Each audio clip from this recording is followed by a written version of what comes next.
Assalamualaikum warahmatullahi wabarakatuh. Perkenalkan, nama saya Faizal Ketunggah dari kelas Farmasi. Saya ingin menjelaskan dulu dari materi tentang penyakit simptomatik dan kausatif. Yang saya ingin menjelaskan terlebih dahulu tentang penyakit simptomatik. Penyakit simptomatik itu dibagi dari jadi beberapa jenis, yaitu yang pertama ada nyeri, yang kedua ada demam, yang ketiga diare, keempat batuk, dan kelima konstipasi, terakhir yang keenam muntah. Pertama, saya ingin menjelaskan tentang nyeri terlebih dahulu. Nyeri adalah perasaan tidak nyaman baik ringan maupun berat, ya seperti kita jatuh, sakit hati atau gimana, ya kan. Dan tipe nyeri itu ada yang namanya dari pengalaman. Biasanya itu baru pertama kali atau sebelumnya sudah pernah. Terkadang muncul berulang-ulang setelah lama dirasakan. Itu dari karakteristiknya nyeri akut sama nyeri kronis. Sumbernya itu yang pertama ada eksternal atau penyakit cedera ringan, nyeri sukar ditentukan, nyeri sudah lebih dalam, penyakit lanjutan. Itu dari nyeri akut sama nyeri kronisnya juga itu dari sumber ya. Kalau dari serangannya biasanya mendadak.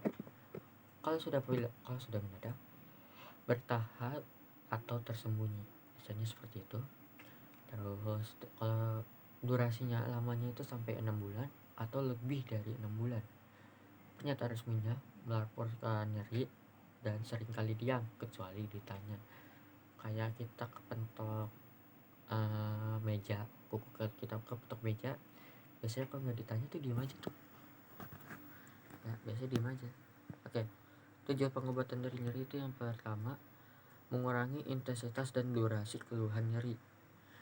Ya, biasanya gitu. Dan yang kedua, menurunkan kemungkinan bentuknya gejala nyeri kronis, ya menjadi gejala nyeri kronis, ya lebih parah lah. Misalnya udah nyeri akut jadi gejala nyeri kronis yang tadi saya jelaskan yang pertama. Dan yang ketiga, mengurangi penderitaan dan ketidakmampuan akibat nyeri.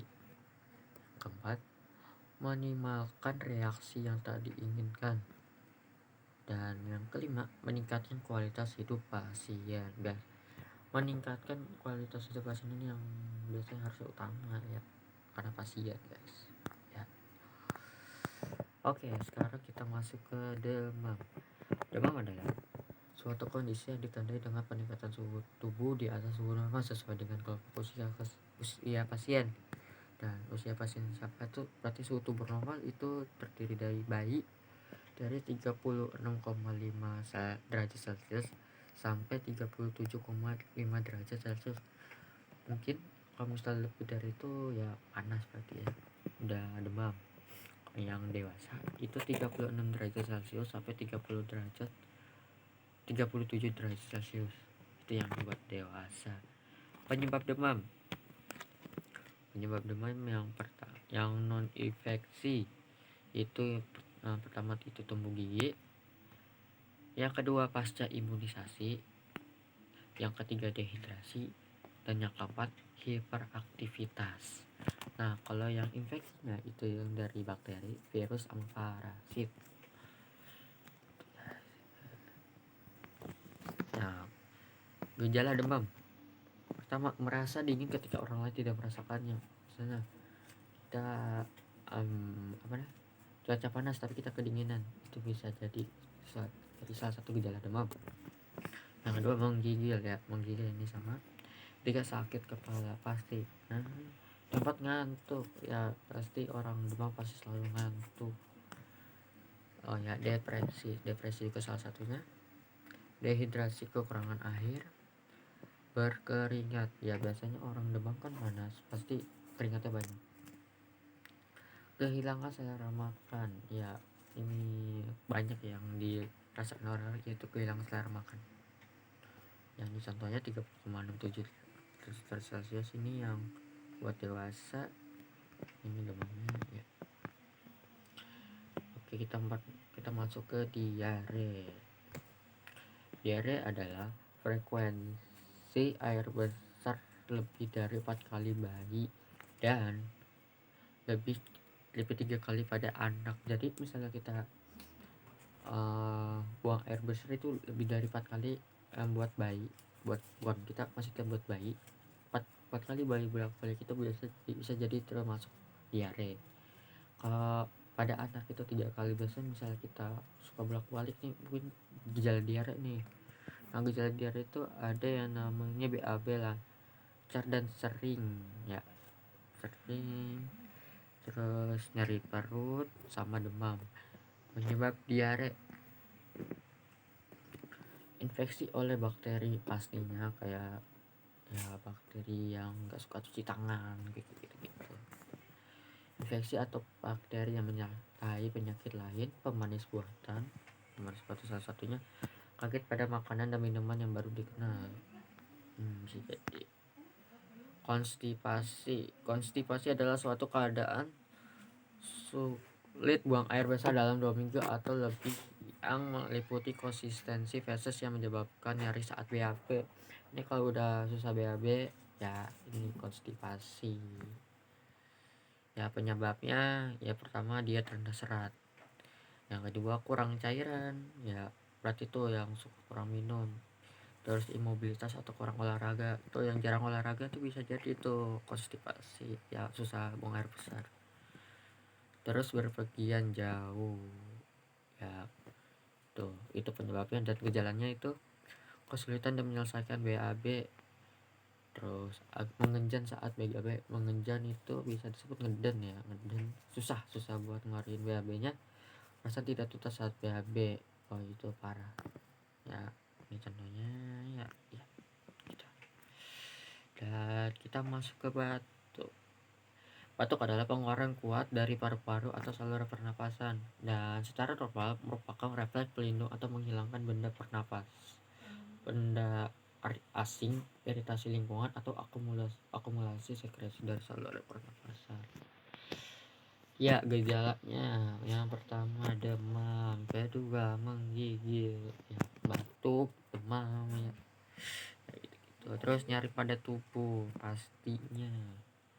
Yang keempat radang tenggorokan, pasti tenggorokan udah nggak enak. Yang kelima mual atau muntah, mungkin ya mungkin, tapi saya jarang kalau batuk tuh mual atau muntah. Ke 6 sakit kepala. Oh ya, sakit kepala juga termasuk batuk ya, gejala batuk maksudnya. Penyebabnya pertama virus itu demam atau flu adalah penyebab paling umum, biasanya dari suatu batuk ya. Dan dengan batuk Anda mengeluarkan virus dari paru-paru saat Anda sakit. Berarti misalnya kita batuk itu kita mengeluarkan virus dari paru-paru. Jadi kalau misalnya kita batuk, usahakan kita menutup mulut biar tidak orang lain juga tertular. Alergi dan asma, paru-paru akan berusaha mengeluarkan sesuatu yang mengganggu pada tubuh Anda. Iritan seperti udara dingin, asap rokok atau parfum yang kuat dapat memicu batuk. Ya biasanya orang yang nggak suka bau rokok atau nggak suka bau asap rokok itu pasti langsung batuk. Yang ke penyebab lainnya itu seperti peradangan, sleep apnea, mood yang buruk atau depresi, efek samping dari obat-obatan tertentu. Bentar, sorry. Muntah, suatu refleks yang tidak dapat dikontrol untuk mengisi isi lambung dengan pakai melalui mulut. Gejalanya yaitu pertama mual ya, muntah, mual ya, denyut jantung cepat. Biasanya orang yang mau muntah denyut jantungnya pasti akan cepat, berkeringat deras, pasti keringatnya banyak, mulut kering sama lebih jarang buang air kecil. Penyebabnya itu gastroenteritis, obat sama masalah fisiologi. Ya gejalanya tuh masih banyak, ada nyeri perut, diare, demam sama rasa melayang. Terus kita ada masuk penyakit kausatif itu ada 3. Yang pertama TBC, kedua malaria tropika, dan yang ketiga tumor. Ya saya di sini ada kata motivasi Orang sombong itu seperti orang yang berdiri di atas gunung. Dari atas dia memandang semua orang di bawah kecil, dan dia tidak sadar orang memandang dia juga kecil. Jadi janganlah sombong guys. Kalau sombong tetaplah ya kecil seperti itu. Oke, mungkin penjelasannya sekian sampai sini. Kalau misalnya kurang kata atau salah kata, saya lebihnya mohon maaf. Assalamualaikum warahmatullahi wabarakatuh.